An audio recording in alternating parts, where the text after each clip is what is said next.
Eu sou Ana Souza, aqui de Aracaju, Sergipe, e trago uma história para você hoje que começa assim. Não, não, não, não, não, não, não. Filha minha não pode tocar. Você sabe, Quechua, você sabe que aqui na aldeia as mulheres não tocam imbira. As mulheres não podem tocar calimba. Foi assim que a Quechua, ela escutou logo cedo do seu pai a reclamação, e porque ela queria muito ganhar uma imbira. Imbira é um instrumento africano também conhecido como piano de polegar. Algumas pessoas a chamam de calimba. E lá na aldeia dela, as mulheres não podiam tocar. Só quem poderia tocar eram os homens. E a Quechua, ela amava o som das músicas, da natureza. E geralmente, quando era à tarde, num horário bem específico, ela gostava de ir para um lugar bem distante para tomar banho de rio. Ela amava aquele lugar. E um dia ela estava lá naquele lugar e quando de repente saiu de lá de dentro do rio uma mão. E nessa mão tinha uma calimba. Tinha uma imbira.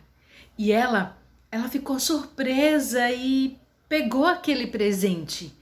Mas ela não podia voltar para casa.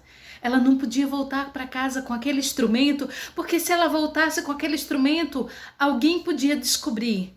Então, ela resolveu ir até uma caverna que tinha ali perto. E ela foi tentando tocar. E ela foi tentando tocar, tentou tocar, mas era muito difícil. Era muito difícil. Então, ela envolveu a sua calimba com um lenço, escondeu e voltou para casa. Dias depois, ela foi lá naquele local de novo, lá naquela caverna, e começou a tocar, e ela começou a ouvir um som maravilhoso saindo daquele instrumento. E ela ficou muito feliz. Mas ela voltou para casa e ela não podia tocar. E naquele dia era a festa da colheita, e todos estavam reunidos, inclusive o rei. Eles estavam ali reunidos. E ela se arrumou, colocou a sua melhor roupa e ela foi dançar. E começou a dançar. E quando ela estava dançando, o rei prestou atenção e perguntou: quem é aquela menina? E aí, os aldeões, eles falaram quem ela era. Mas acabou a festa, ela voltou para casa. E depois que ela voltou para casa, dias seguintes, ela mais uma vez sentiu uma vontade enorme de tocar. E ela, aquele horário específico, especial, ela saiu e foi para sua caverna tocar. Nesse tempo, o rei, nesses dias, melhor dizendo, o rei estava muito doente. E como ele estava muito doente, ele chamou todos os médicos, curandeiros, tudo que poderia existir naquele lugar, mas nenhum puderam ajudá-lo. Ele estava deitado lá na cama dele e a Quechua, lá no seu esconderijo, tocando. Ela de repente sentiu uma vontade enorme de sair tocando pelo meio do caminho. E ela não se conteve e ela começou a caminhar e a tocar, a caminhar e a tocar, a caminhar e a tocar. E aonde elas iam passando, onde ela ia passando, as mulheres iam se assustando e dizia: o que é isso? O que é isso? Uma mulher tocando! E elas iam cochichando, iam falando uma para outra e e aquilo se espalhou. E aí a Quechua, ela continuou caminhando e foi parar lá no palácio do rei. E ela entrou no palácio do rei tocando.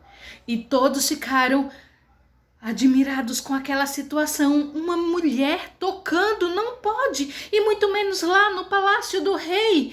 E quando as pessoas iam tirá-la de lá, o rei gritou, pedindo para deixá-la. O rei, ele, naquele momento, começou a respirar fundo, encontrar forças. E quando ele encontrou forças, ele começou a lembrar da sua infância. Ele começou a lembrar dos seus avós, dos seus tios, dos seus parentes, e ele foi tomando um fôlego, e aquela música foi entrando dentro do quarto, foi entrando na vida dele, e foi acontecendo algo muito mágico. E o rei conseguiu se levantar e melhorou. A Quechua, ela não foi expulsa daquele lugar. E ela, hoje, ainda hoje, toca calimba, imbira, piano de polegar. Ela que foi a primeira mulher a desafiar e a conquistar o seu lugar lá naquela aldeia. E é assim que eu termino a minha história.